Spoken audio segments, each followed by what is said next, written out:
আলহামদুলিল্লাহ, মুআজ্জাজ মুসল্লিয়ানে কেরাম ও মুরব্বিয়ানে আযম, আল্লাহ তাবারকা ওয়া তাআলার দরবারে লাখ ও কোটি শুকরগুজার হচ্ছি, যিনি আমাদিগকে প্রতি জুমার ন্যায় আজকেও তিনারগার মসজিদে জুমার নামাজ আদায় করার লক্ষ্যে আসার তৌফিক এনায়েত করেছেন।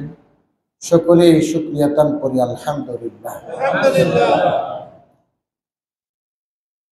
সম্মানিত মুসল্লিয়ানে কেরাম, আমি আপনাদের সম্মুখে কোরআনে মাজিদের একটি পরিচিত সূরার প্রথম কয়েকটি আয়াত তেলাওয়াত করেছি। সূরার নাম সূরা রহমান। কোরআনে মাজিদে 114টা সূরা আছে। তার মধ্যে উল্লেখযোগ্য এই সূরাটি আল্লাহ তাআলার প্রসিদ্ধ গুণবাচক 99টি নাম আছে। তার মধ্যে একটি নাম হলো রহমান। বলেন, আল্লাহ তাআলার একটি নাম রহমান, তথা আল্লাহ তাআলা নিজের নামে এই সূরা। সুবহান। এই সূরা সম্পর্কে রাসূল করিম সাল্লাল্লাহু আলাইহি ওয়াসাল্লাম পড়েন, সাল্লাল্লাহু আলাইহি ওয়াসাল্লাম, নবীর নাম শোনার পরে দরুদ পড়া ওয়াজিব, না পড়লে গুনাহ হয়। এজন্য বয়ানে শুনি বা বলি আমরা দরুদ পড়ব ছোট আওয়াজে। প্রত্যেকবার বলতে না পারলেও কমপক্ষে একই বক্তায় যদি 1-1.5 ঘন্টা আধা ঘন্টা বয়ান করে, রসুলের নাম যতবার বলবেন কমপক্ষে একবার সাল্লাল্লাহু আলাইহি সাল্লাম বলব বয়ান শোনাকালীন অবস্থায়। আর বয়ানের বাহিরের সময়ে যতবার শুনব ততবারই পড়ব সাল্লাল্লাহু আলাইহি ওয়াসাল্লাম। কখনো দরুদ পড়া ফরজ হয়, কখনো দরুদ ওয়াজিব হয়, কখনো দরুদ সুন্নাত হয়, কখনো দরুদ মুস্তাহাব হয়। একজন মুসলমানের জন্য সারা জীবনে একবার রাসূলের উপর দরুদ পাঠ করা ফরজ। বলেন তো কখন ফরজ? একজন মুমিন মুসলমানের জন্য পুরা জীবনে নবীর উপর একবার দরুদ শরীফ পড়া ফরজ। নবীর নাম শোনার পরে দরুদ পড়া ওয়াজিব। বলেন ওয়াজিব কখন? নবীর নাম শোনার পরে বা বলার পরে দরুদ শরীফ পড়া ওয়াজিব। আমরা নামাজে দরুদ শরীফ পড়ি না, এটা হলো সুন্নাত। নামাজে দরুদ পড়া সুন্নাত। এবং এই যে আমি এই যে বয়ান করতেছি, প্রথমবার আপনারা সাল্লাল্লাহু আলাইহি ওয়াসাল্লাম বলছেন, বাকি আমি নবীর নাম যতবার বলবো আমি তো থেমে থাকবো না, তো যেতে থাকবো। এই জন্য বাকি প্রথমবার দরুদ পড়ার পরে পরবর্তী সময়ে না বললেও গুনাহ হবে, মুস্তাহাব হবে। মুহতারাম হাজিরিন, আমি যে সূরা তেলাওয়াত করেছি এই সূরার প্রথম কয়েকটি আয়াত, এটা হলো আল্লাহ তাআলার বিশেষ একটি গুণবাচক নামের নামেই সূরা। আমার সাথে বলেন, সূরার নাম সূরা রহমান। হাদিসে পাকে রাসূল করিম সাল্লাল্লাহু আলাইহি ওয়াসাল্লাম ইরশাদ ফরমান, লিকুল্লি শাইইন যিনাত ওয়া যিনাতুল কুরআন সূরাতুর রহমান। আল্লাহর নবী বলেন, প্রত্যেকটা মানুষের সৌন্দর্যের একটি মূল জায়গা আছে। আপনার আমার সৌন্দর্যের একটা মূল জায়গা আছে। পুরা বডির ভিতরে সৌন্দর্যের মূল জায়গা হলো চেহারা। কথা বলেন ঠিক কিনা? আল্লাহ তাআলার হাবিব বলেন, কোরআনে কারীম সুন্দর, তবে সৌন্দর্যের মূল জায়গাটা হলো সূরাতুর রহমান। সুবহানাল্লাহ। কোরআনের সৌন্দর্যের নাম সূরা রহমান, কেননা রব্বে কারীমের নিজের নামে সূরা, বরকতি সূরা। এমন বরকতি সূরা, সমস্ত জান্নাতীরা যেদিন জান্নাতে চলে যাবে, তো জান্নাতের ভিতরে আল্লাহ পাক রব্বুল আলামিন একটি আন্তর্জাতিক কোরআন সম্মেলনের আয়োজন করবেন। সুবহানাল্লাহ বলি। ওই কোরআন সম্মেলনে যে কেউ সেখানকার অতিথি হবে না, শ্রোতা হবে না, বক্তা হবে না।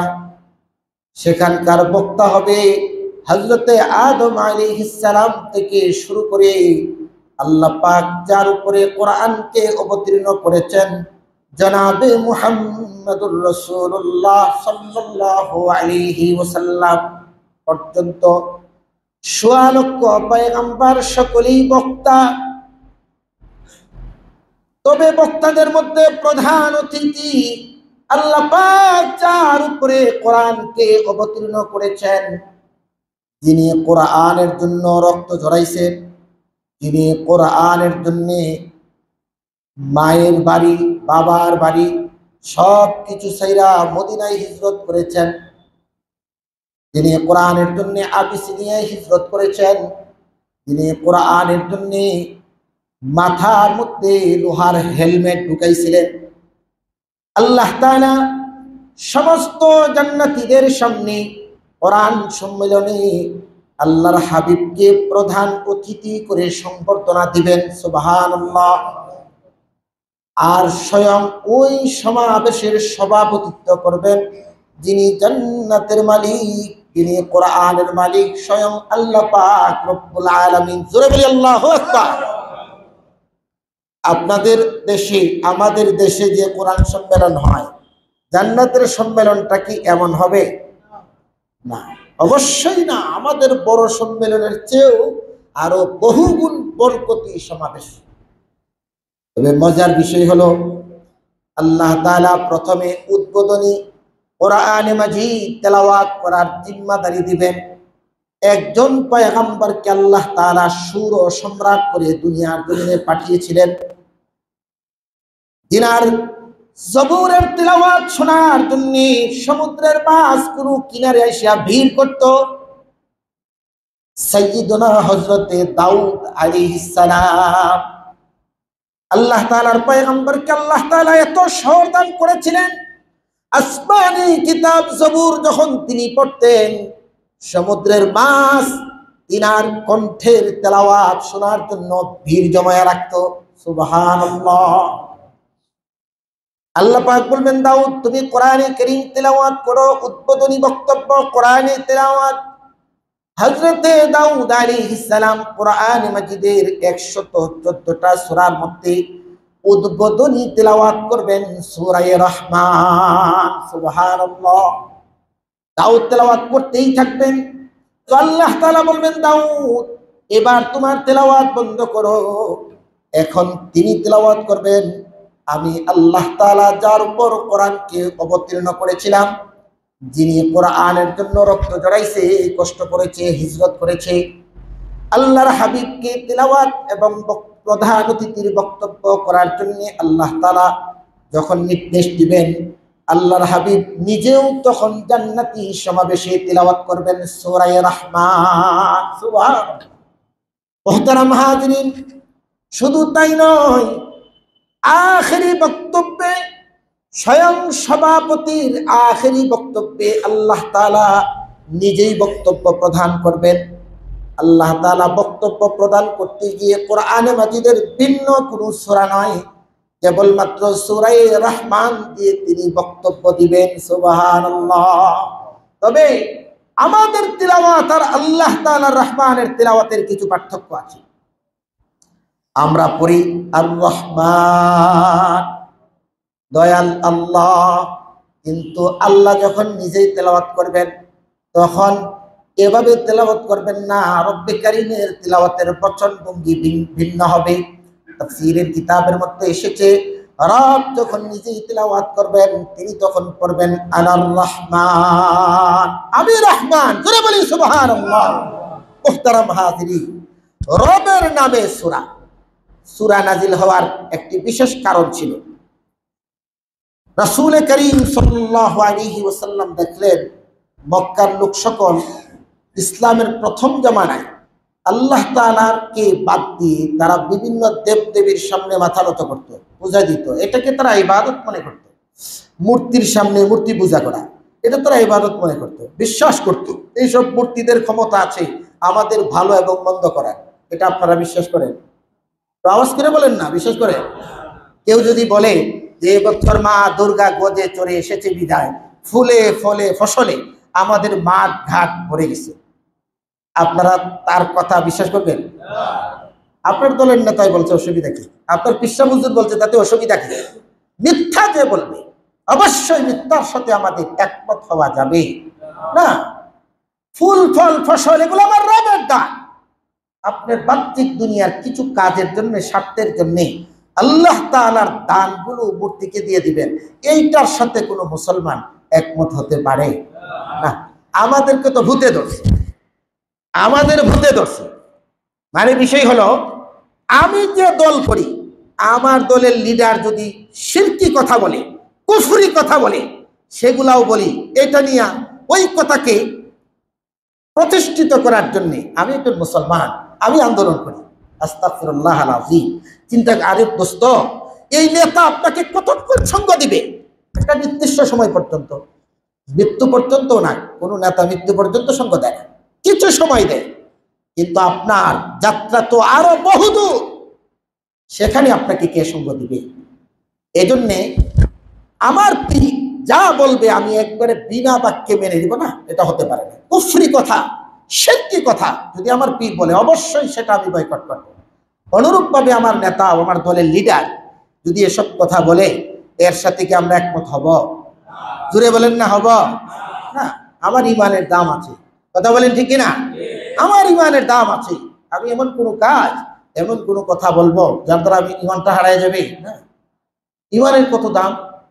ইমানের দাম হলো আদনা ইমানদার, একেবারে ছোট্ট ইমানের অধিকারী, আল্লাহ তাআলা তাকে দুনিয়া 10টা সমান জান্নাত দিবে। ইমানের দাম আছে। সুতরাং যেখানে সেখানে ইমানটা বিলিয়ে দেওয়া যাবে না। মুহতারাম হাজিরিন, বলছিলাম আল্লাহর হাবিব বলেন, ও মক্কার লোকেরা, আল্লাহ ছাড়া কারো সামনে মাথা নত করা যাবে না, সিজদা করা যাবে না, কাউকে ক্ষমতার অধিকারী মনে করা যাবে না, আমার ভালো এবং মন্দ করার শক্তি রাখে এটা বিশ্বাস করা যাবে না। এগুলো কেবলমাত্র আল্লাহই পারে। এই কথা আল্লাহর রাসূল ইসলামের প্রাথমিক জামানায় কুরাইশদেরকে, মক্কাবাসীদেরকে বলছেন যে আল্লাহ ছাড়া কাউকে সিজদা করা যাবে না। আপনারা কি মনে করেন আল্লাহ ছাড়া কাউকে সিজদা করা যাবে? মাঝে মধ্যে পিসা হুজুরে সিজদা করা যাবে? আমাকে একদিন এক লোক প্রশ্ন করলো, হুজুর, সিজদা তো আল্লাহ তাআলা মানুষকে করার জন্য নির্দেশ প্রদান করছিলেন, কোরআনই তো সাক্ষী। আপনাদেরকে যদি বলে কোরআনের আয়াত দিয়া, আপনারা তো একবারে ফেদা, যে কথা তো বাস্তব, কোরআনে আছে। আল্লাহ তাআলা ফেরেশতাদেরকে বলছেন, ওয়াইয ক্বালা রাব্বুকা লিল মালাইকাতি ইন্নী জাইলুন ফিল আরদি খলিফা। হযরত আদম আলাইহিস সালামকে সৃষ্টির ঘটনার একটা পর্যায়ে আল্লাহ তাআলা বলছিলেন, ওয়াইয কুলনা লিল মালাইকাতি ইসজুদু লি আদম। আল্লাহ তাআলা বলছিলেন আমার আদমকে সিজদা করো। আচ্ছা বলেন, এটা কোরআনে আছে কিনা? আছে, কোরআনে আছে তো। তবে এখন কোরআনে যে আছে, আল্লাহ তাআলা আদমকে সিজদা করার জন্য কারে বলছিল? মানুষকে না ফেরেশতাদেরকে? ফেরেশতাদেরকে। কোথায় বলছিল? দুনিয়াতে না বেহেশতে? বেহেশতে। বেহেশতে তো শরিয়াত নাই, বেহেশতের মধ্যে শরিয়াত নাই। শরিয়াত হলো দুনিয়াতে। বেহেশতের মধ্যে আপনাকে নামাজ কালাম পড়তে হবে, রোজা রাখতে হবে, যাকাত দিতে হবে, এগুলা তো বেহেশতের কানুন নয়। আল্লাহ তাআলা আদমকে সিজদা করার জন্য বলছিলেন মানুষকে নয়, ফেরেশতাদেরকে। দুনিয়াতে বলছিলেন না, বেহেশতে বলছিলেন। বেহেশতে কারোর উপর শরিয়াত থাকে না, কথা বলুন ঠিক না? কোন জায়গার কথা কোথায় নিয়ে এসে বলে যে মানুষকে সিজদার কথা? তো আল্লাহই বলছে সিজদা মানুষকেই করতে হবে, মানুষের ভিতরে আল্লাহ আছে। জোরে বলি নাউযুবিল্লাহ। আমাদের দেশের যেসব ভাইয়েরা বিভিন্ন ব্যক্তিদেরকে সিজদা করে, বিশেষ করে ভণ্ড পীর যাদেরকে সিজদা করে, তারা এই কথাটা বলে। তো কোরআনের আয়াত তো দিছে, তাহলে কোরআনে তো আছে, বিষয়টা কি বুঝতে হবে। কোরআনটা হলো একটা ছুরি বা চাকুর মতো। ছুরি চাকু দ্বারা আমাদের কল্যাণ হয় কি হয় না? ডাক্তারের কাছে যদি ছুরি চাকু থাকে, এটা দ্বারা আমাদের কল্যাণ। কারণ কখনো সিজারিয়ান অপারেশন লাগতে পারে, বা এই জাতীয় যত অপারেশন আছে, কাটা ছেঁড়ার প্রয়োজন আছে। এই জন্য এই অস্ত্র ডাক্তারের কাছে কল্যাণ, কিন্তু ডাকাইতের কাছে কল্যাণ না অকল্যাণ? অকল্যাণ। মুস্তাহবাব। কোরআনটা হলো এমন, এইটা চাইলে কেউ যদি কোরআনকে আয়াত দিয়া অন্যায়ের দলিল পেশ করতে চায় সেটাও পারবে, মানে আগে পরে একটু বাদ দিবে, আগে পরে একটু বাদ দিবে। অনেক আগের কথা, এক দুইজন তর্কে লিপ্ত হয়েছে, তো এই তর্কটা শেষ পর্যন্ত আমার কাছে গড়াইছে। উনি বলছেন যে আল্লাহ তাআলা তো নামাজ পড়তে নিষেধ করেছেন, এটা কোরআনে আছে। আসলেই আছে, আল্লাহ নামাজ পড়তে নিষেধ করেছেন এবং কাছেও যেতে নিষেধ করেছেন, এটাও কোরআনে আছে। কিন্তু এর আগে এবং পেছনে আরো কিছু আছে, এটা শেষ কথা নয়। কোথায় আছে? তো আল্লাহ তাআলা কোরআনের ওই আয়াতে বলছেন, লা তাকরাবুস সালাহ ইয়া আইয়ুহাল্লাযীনা আমানু লা তাকরাবুস সালাহ, ঈমানদার নামাজের নিকটবর্তী হইও না। কখন? ওয়া আনতুম সুকারা হাত্তা তা'লামু মা তাকুলুন, যখন তুমি নেশাগ্রস্ত থাকো, মাতাল থাকো, তখন নামাজ তো মসজিদে তো যাবাই না, মসজিদের নিকটবর্তীও হয় না, কেননা নামাজ পড়তে গিয়ে নিজে তো পড়বেই না, মুসল্লিদের নামাজের ডিস্টার্ব আছে না নাই? আল্লাহ তাআলা তো ওই মাতালকে বলছে, মদখুরকে বলছে নামাজের নিকটবর্তী হইও না। সুস্থ ব্যক্তিকে এই কথা বলছেন না, কিন্তু আমাদের কিছু ভাই তো এগুলো বলে। এজন্য কোরআন হলো এমন, কেউ যদি এই কোরআনের আয়াত দিয়া তার অসৎ উদ্দেশ্যের দলিল দিতে চায় পারবে, আগে অথবা পরে একটু বাদ দিয়ে দিবে, মাঝখানের তার স্বার্থের জায়গাটা বলবে। মুহতারাম হাজিরিন, এজন্য যে কারো কাছ থেকে কোরআনের তর্জমা শুনলেও সেই কথার উপর বিশ্বাস করা যাবে না, কারণ কোরআনের তর্জমা রাসূলের কাছ থেকে সাহাবারা যেভাবে জেনেছেন, সাহাবাদের কাছ থেকে এ পর্যন্ত সহিহ সনদে যে তাফসীর এসেছে সেইটাই আমাদের জন্য কল্যাণ। কথা বলুন ঠিক না? মুহতারাম হাজিরিন, বলছিলাম আল্লাহর হাবিব বলেন, আল্লাহ ব্যতীত কাউকে সিজদা করো না। এরপরে আল্লাহ তাআলা কোরআনে মাজিদে একটা আয়াত নাযিল করেন, যার তেলাওয়াত করলে সিজদা ওয়াজিব হবে। আমি শুধু তরজমাটা শোনাবো, আয়াতটা শোনাবো না।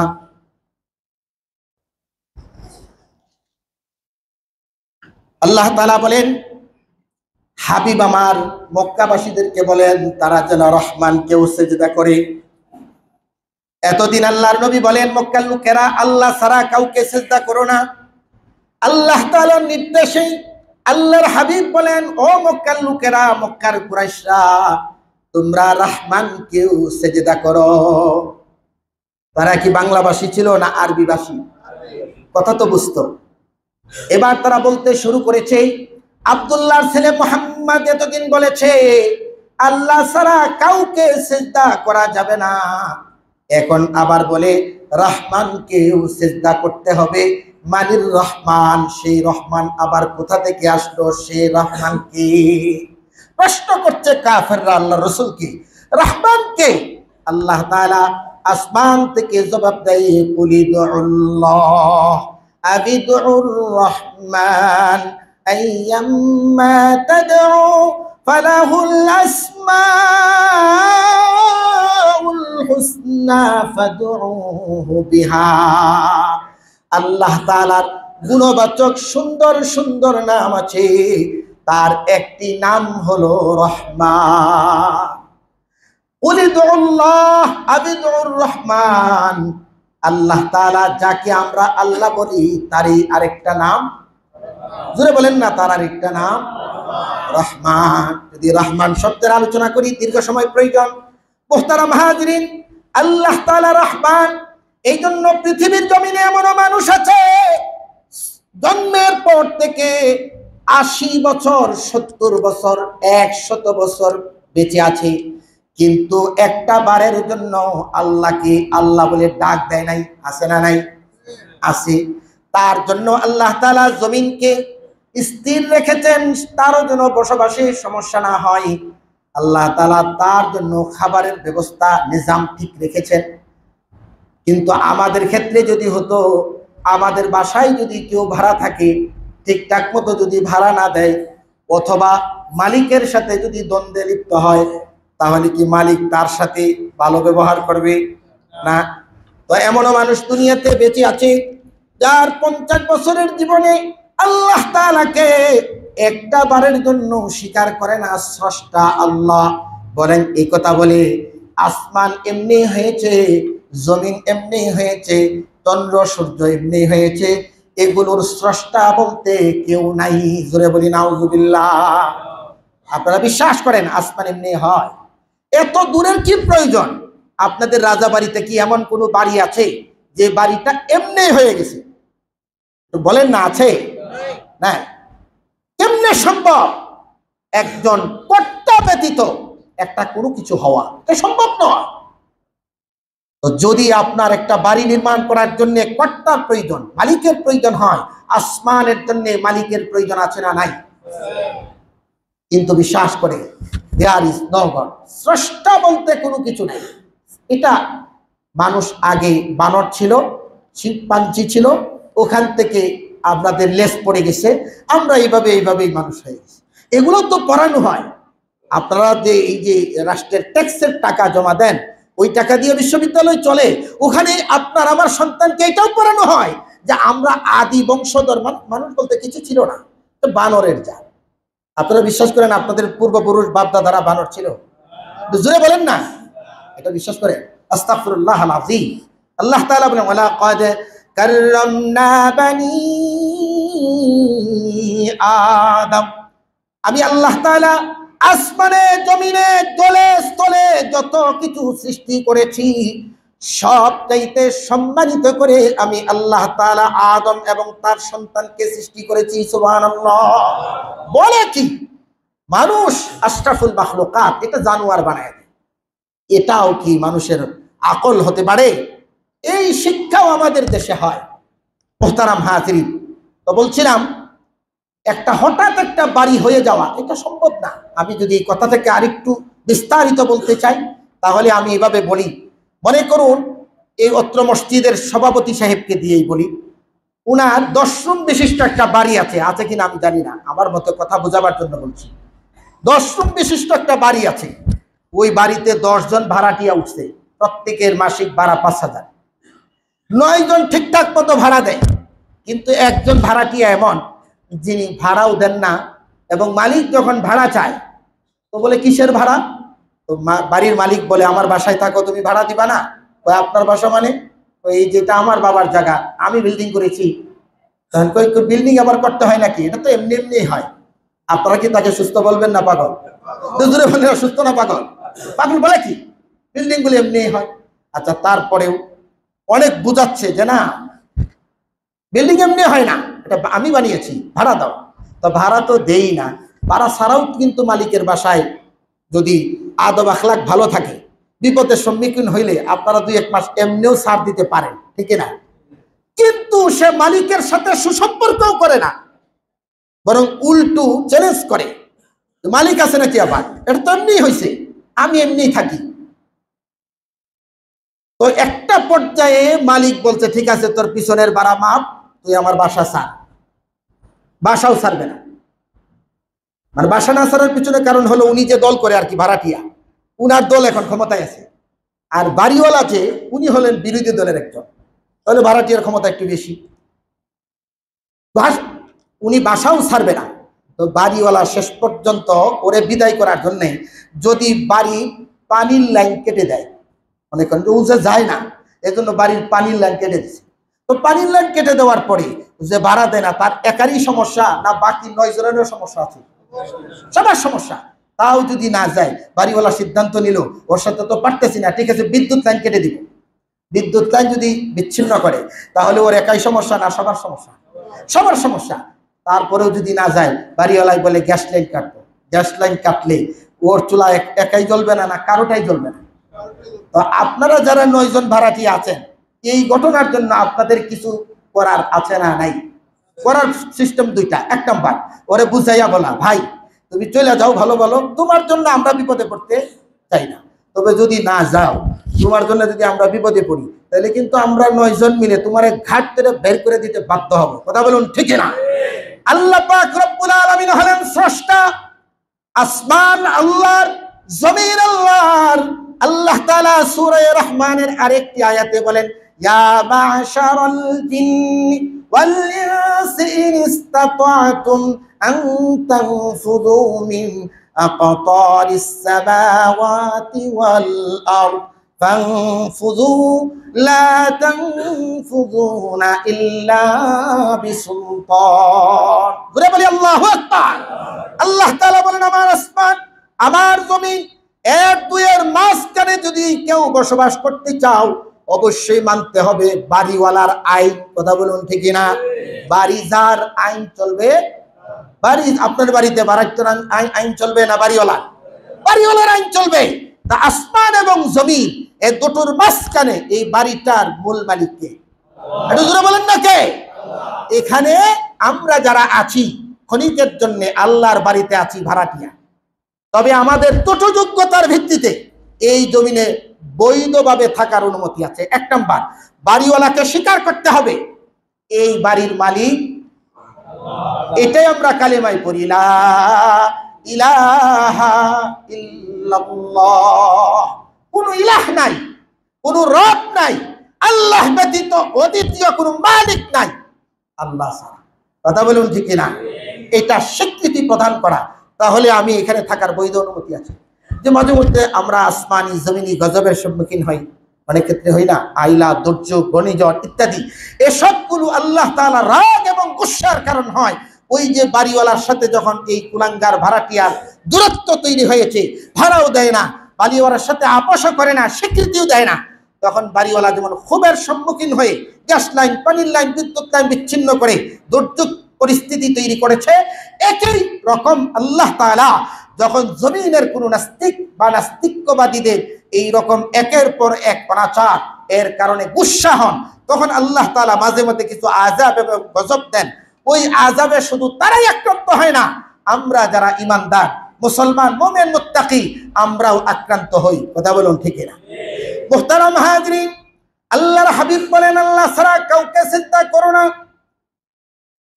এরপরে নবী আলাইহিস সালাম বলেন, রহমানকে চিন্তা করো। তারা বলল, রহমান কে?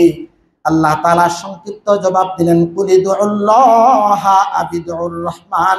আল্লাহ তাআলার সুন্দর সুন্দর নাম আছে, তবে একটা প্রসিদ্ধ সুন্দর নাম হলো রহমান।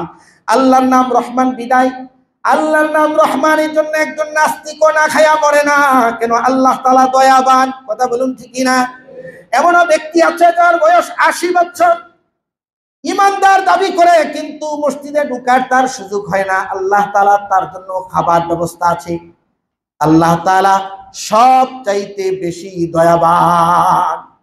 আপনি যে দলের কর্মী হয়েছেন, একাধিক মিটিংয়ে দলীয় শৃঙ্খলা ভঙ্গ করলে আপনার দলীয় পদ থাকবে না, দলের কোনো সুযোগ সুবিধা আপনি পাবেন না। আল্লাহ তাআলা এত দয়াবান, ঈমানের নীতিমালা একাধিকবার অতিক্রম করার পরেও রব্বে কারীম আমাদের জন্য বড় রকমের গজব দেয় না। আল্লাহ তাআলা আমাদের উপর ইহসান এবং দয়া করেছেন। কথা বলুন ঠিক না? আর রহমান, আল্লাহ তাআলা হলেন দয়াবান। রব্বে কারীমের এত দয়া, মুফাসসিরিনে কেরাম তাফসীরের কিতাবের মধ্যে বলেন, লিখেন যে আল্লাহ তাআলার কেমন দয়া যে আল্লাহ তাআলা বান্দা কখন কোন অবস্থায় রবকে ডেকে তার বিপদ আপদের কথা বলবে, এই জন্য রব্বে কারীম 24 ঘন্টার এক মুহূর্তের জন্য ঘুমান না। আল্লাহু আকবার বলুন। আপনার আয়াতুল কুরসির মধ্যে পড়েন, আল্লাহু লা ইলাহা ইল্লা হুয়াল হাইয়ুল কাইয়্যুম। রব্বে কারীম ঘুমান না। এবং আমরা যে মাঝে মধ্যে না ঘুমাইলে একটু তন্দ্রাচ্ছন্ন হই, একটু ঝিমাই, রব্বে কারীমের মধ্যে জিমানোর ভাবটাও নাই। সুবহানাল্লাহ বলেন। হযরত মূসা আলাইহিস সালাম বলেন, আল্লাহ আমি আপনাকে একটু মেহমানদারি করতে চাই। তো তুমি মেহমানদারি করবা? আল্লাহ তাআলা কি আমাদের মতো খানা খায়? হ্যাঁ, রব তো মানুষের যেসব বৈশিষ্ট্য আছে সেগুলোর ঊর্ধ্বে। মূসা আলাইহিস সালাম আল্লাহ তাআলার কাছে মাঝে মধ্যে একটু বেশি কথা বলতেন, কারণ মূসা আলাইহিস সালাম ছিল আশিক আর আল্লাহ ছিল মাশুক। তো প্রেমিক আর প্রেমাস্পদের যে অবস্থা হয়, সময় পাইলেই একটু বেশি সময় কথোপকথন করতে চায়, মুসা আলাইহিস সালাম বলে, আল্লাহ আমি আপনারা যদি পাইতাম একটু খাওয়াইতাম, দুধ খাওয়াইতাম, এটা ওটা খুব বলছেন। তো আল্লাহ তাআলা আরেকদিন মুসা আলাইহিস সালামকে ডাক দিয়ে বলে, মুসা আরেকদিন মুসা আলাইহিস সালাম প্রশ্ন করে, আল্লাহ আপনি ঘুমান না কেন? আল্লাহ তাআলা বলে, মুসা তুমি তো একদিন আমাকে খাওয়ানোর জন্য বলছিলা, ঠিক আছে আজকে তুরে সাইলা বা তুরে সিনিনের মধ্যে আসো, তোমার কাছ থেকে সেটা আমি গ্রহণ করব। মুসা আলাইহিস সালাম পিয়ালা ভরে দুধ নিয়ে পাহাড়ের মধ্যে হাজির। আল্লাহ তাআলা আসবেন, কি খুশি। দুনিয়ার কত বড় বড় মানুষকে মানুষ মেহমানদারি করে, যদি বর্তমান ডক্টর ইউনূস আপনার বাসায় দাওয়াত গ্রহণ করে তাহলে কি খুশি না আপনি? উনি রাষ্ট্রের প্রধান, তো সে আল্লাহরে দাওয়াত খাওয়াবে, হাই রে কি খুশি। তো দাঁড়িয়ে আছে পাহাড়ের মধ্যে মাটির পিয়ালা দুধ ভর্তি। আল্লাহ তাআলা আসবেন বিশ্বাসটা, কিন্তু আল্লাহ তাআলা ভিন্ন কিছু বুঝাইতে চাচ্ছেন। দাঁড়িয়ে থাকতে থাকতে থাকতে থাকতে যখন রাত্র হয়ে গেছে, মুসা আলাইহিস সালাম একটু ঝিমানি মারছে, মাটির পেয়ালা পড়ে ভেঙে গেছে, দুধ পড়ে গেছে। আল্লাহ তাআলা ডাক দিয়ে বলেন, মুসা। হযরত মুসা আলাইহিস সালাম বলে, আল্লাহ আপনার জন্য যে হাদিয়া নিয়ে এসেছিলাম একটু ঝিমানোর কারণে হাত থেকে পড়ে ভেঙে গেছে। আল্লাহ তাআলা বলে, মুসা রে, প্রশ্ন করেছিলাম আমি ঘুমাই না কেন? আমি আল্লাহ তাআলা যদি এক মুহূর্তের জন্য তোমার মতো একটু ঝিমানি মারি, গোটা আসমান জমিন কায়নাত ভেঙে তছনছ হয়ে যাবে। তোমাদের মহব্বতের ঠেলায় আমি ঘুমাইতে পারি না। আল্লাহু আকবার। বান্দাকে রব এতটা মহব্বত করে।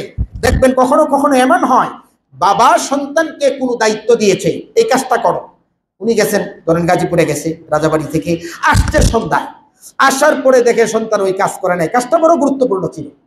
একটা পর্যায়ে সন্ধ্যার সময় ছেলেরে পাইয়া বলতেছে, ধরতে পারলে তোমার মাথা আস্ত রাখবো না।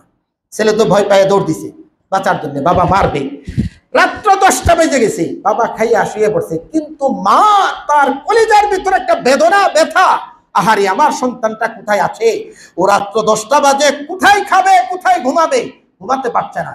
এর কারণটা কি? বাবার তুলনায় মায়ের মহব্বত আর ভালোবাসা সন্তানের উপরে কম না বেশি? বেশি হওয়ার কারণে মা ঘুমাইতে পারছে না, সন্তান বাহিরে আছে, এমনটা। এইটা হলো মহব্বত এবং ভালোবাসার একটি নমুনা। তো আল্লাহ তাআলা বলেন, লা তাখুযুহু সিনাতুন ওয়ালা নাওম। বান্দারে, তোমার এতটা মহব্বত করি আর ভালোবাসি,